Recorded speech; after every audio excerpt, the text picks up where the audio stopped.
Ram Krishna Hari. This Nam Sankirtan is of very great profound significance because it is believed that if one follows the acharan of Ram, that is the conduct of Ram, the vichardhara of Krishna, that is the thought process of Krishna, and the ucharan of the Harinam continues, that is the chanting of the Harinam continues, then life is blissful and contented. So, we offer our namaskars at the feet of Lord Vitthal and all the Varkari saints by chanting Ram Krishna Hari. We come to the next Abhang of Santa Muktabai's Tatice Abhang. Tatice Abhang is supposed to be a reminder to Jnaneshwar Mauli that he has to uplift people who are in deep sleep. He has to awaken them spiritually, and he has to do his favor on the universe by arousing all those people out of their spiritual sleep into enlightenment. Santa Muktabai's Tatice Abhang, the one which we are going to now explain, has a first line in which she continues in the same sentiment as she did in the earlier Abhang about fake spiritual masters or sadhus. But see how she puts it. The first line of this Abhang is Ek आपण साधू झाले येरे कोण via गेले. Now there are two ways to interpret this. One is where people who wear an attire of saffron color or are externally making an appearance that they have renounced the world, but inwardly they have a lot of longing and desire for material things. The other group of people can be those who externally wear everything which is required in their normal householder material life, but inwardly they have given up everything, they have renounced. So they have taken sannyas not only from their atma, that is from their soul, but even from their man, that is their mind. But externally, that is deha sannyas, they have not taken. So it is no surprise if we find certain people amongst us who may look like normal householders, but who inwardly are very saintly. Muktabai's line refers to the first category of people because she goes line by line with that gradation. She says Eka आपण साधू झाले is a sentiment many people have when they have renounced or they are wearing the saffron clothes. Even wearing saffron clothes gives rise to an ego in them. They feel that others can't be like us. Everyone's wasted their life, but we have made the best of our life. We have renounced the world. This is a feeling which the people who are, she calls as fake sadhus, have. She says that because she says that from there on, see how things start growing up in them. They start looting people in the name of renunciation, in the name of giving them Brahmadnyan. Like we know, so many camps are being held by so many spiritual, so-called spiritual masters who say just with one touch you can have your Brahmadnyan. That is what Santa Tukaram Maharaj also mentions, because this happened even 400-500 years back, not only today. And he says in one of his Abhang, Mukhe sangi Brahmadnyana jana lokanti kapito mana. That is, they talk with their oratory skills, with their verbal skills. They try to convince a group of people that yes, you also can be enlightened.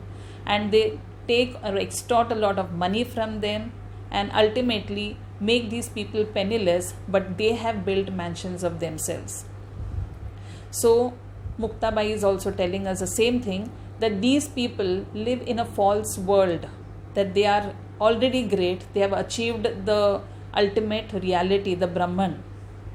And she says these people misguide a very innocent group of people And instead of leading them from darkness to light, from ignorance to knowledge, they lead them from darkness to even more darkness, and ultimately they push them into a well of ignorance and misery. She says these people, these type of so-called spiritual masters who are not true realized souls, these people become so confident about their skills in fooling people that it sets a little fearlessness into them that nobody can touch them, nobody can harm them. This is what she says in her Abhang. So what she says the next level is, first is the fakeness, that is their falsehood. From there comes a fearlessness that nobody can harm us, and from there start all their negative qualities or defects. So she says in the second line, Uthe vikara brahmi mula. So from their basic core itself they start developing defects. So here she has a very important point to make, that even Brahma has got defects. So she says from the core of their existence so many defects arise. We'll talk about those defects in the end of this Abhang. But she says these defects arise, and finally what happens is, she says avaghe mayet se gabara. So they start falling into the trap of Maya, and they spread that snare everywhere, and they trap many more innocent people into it, and that is how Maya spreads her wings all over. To understand it a little more clearly, we'll see the sandalwood tree is always supposed to be covered or is supposed to have a serpent coiled around it. So you cannot easily go and touch a sandalwood tree, or you cannot go and you have to always be careful, because there are lots of serpents entwining the branches there or the main trunk. Now the reason one doesn't know, but this is given as a metaphorical expression, that Brahma is like the sandalwood tree. That means your core, your existence, your original consciousness, you have come from Him, the ultimate reality. You are Him, but that is covered by the serpent called Maya. So our inner core is very beautiful. It is just like the sandalwood tree, spreads fragrance everywhere, but that fragrance cannot be utilized because the Maya, the serpent or the ignorance is covering all around it. The difference between Maya and Brahma is very beautifully expressed in a very cryptic way by none other than our Mahaperivar of Kanchimat. He says, Brahma is that which knows nothing else but itself, whereas Maya is that which knows everything else but itself. So Maya is ignorance. It feels whatever is seen, that is a truth, that is a fact, that is a reality. But that's not so. All the great seers and prophets have told us that time and again. To put it even more clearly, in the Mahabharata, someone had asked Yudhishthir Maharaj, what is Maya? Because he was a Dharmaputra, so he was supposed to be having a lot of wisdom into him. So when this question was put to him, he said Maya is ignorance. He said it is. You see people dying all around you. Every day you see people dying all around you, but still you feel you are not going to be affected by it. That is Maya, that is ignorance. So this Maya or ignorance has spread its snare everywhere. That is why Muktai uses the word Maya se gabara. Gabara is a shabbiness, the untidy mess that Maya has created all around us. As I said in the previous Abhang also, when we explained it there, if you just stand like a witness and observe things around you, you will understand Muktabai's Abhang and the special words Maya se gabara, the shabbiness of Maya all around us, and how we have entangled ourselves, and only with name chanting we can come out of it. Now coming to the next line that Mukta is telling Mauli, Maya samura nura jeva, Vishwa Brahma hoila teva. That means when can you have oneness, or when can you have that ultimate happiness or bliss? Only when you uproot this Maya, uproot right from the root. If you just cut the branches, if you just say today I'm giving up this, tomorrow I'm giving up that, that's not it, she says. From the root itself. So when you uproot this thing called Maya, throw it away. It's an unwanted weed or a creeper which we don't need. Then what you see is Brahma, your own self.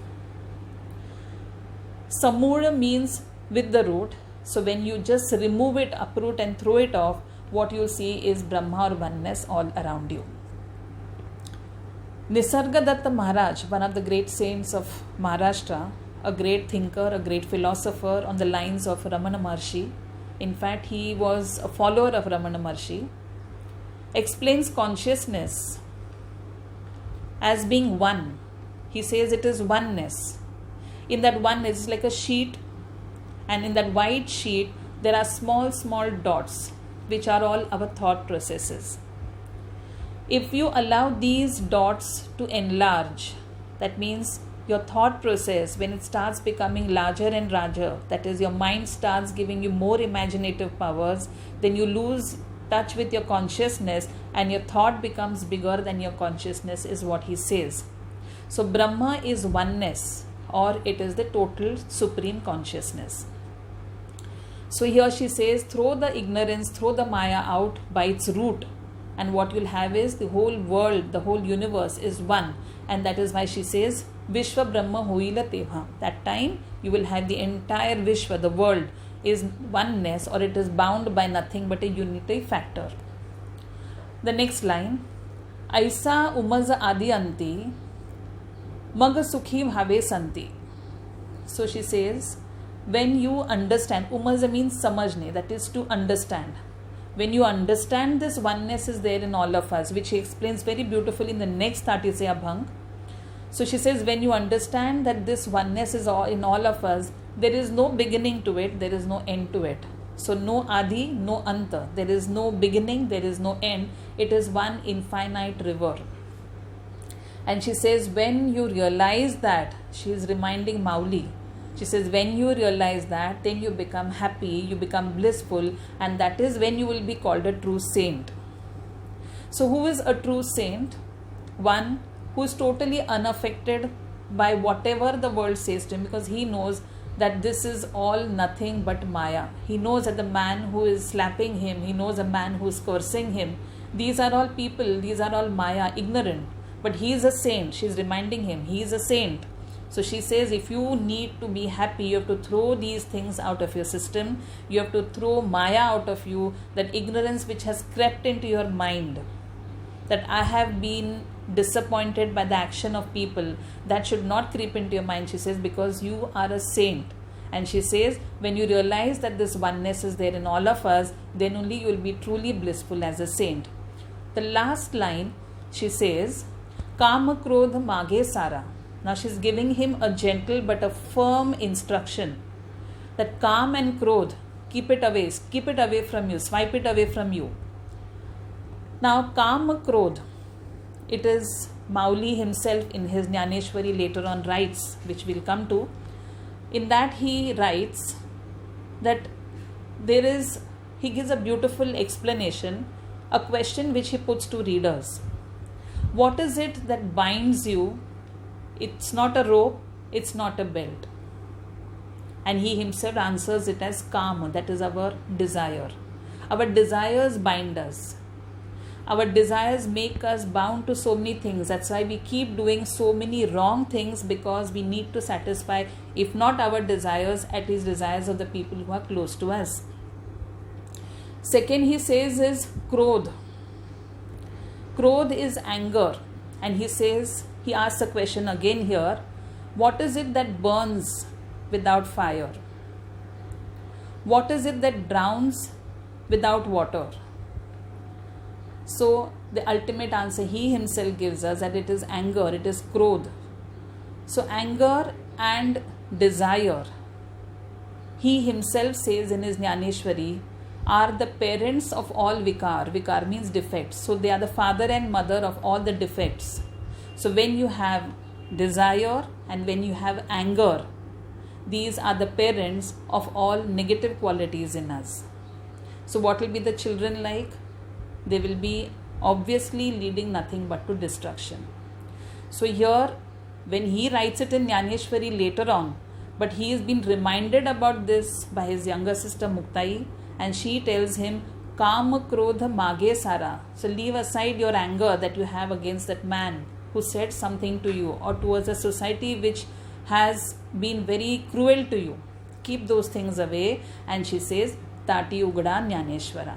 Open the door and come face to face with us. This is the Abhang, Tati se Abhang of Santa Muktabai. The next Abhang also has a similar sentiment, which will continue in the next session.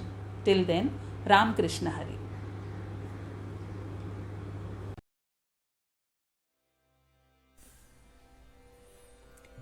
एक आपण साधू झाले, येर कोण via गेले, उठे विकार ब्रह्मी मूळ, अवघे मायेचे गबाळ, माया समूळ नुरे जेव्हा, विश्व ब्रह्म होईल तेव्हा, ऐसा उमज आदि अंती, मग सुखी भावे संती,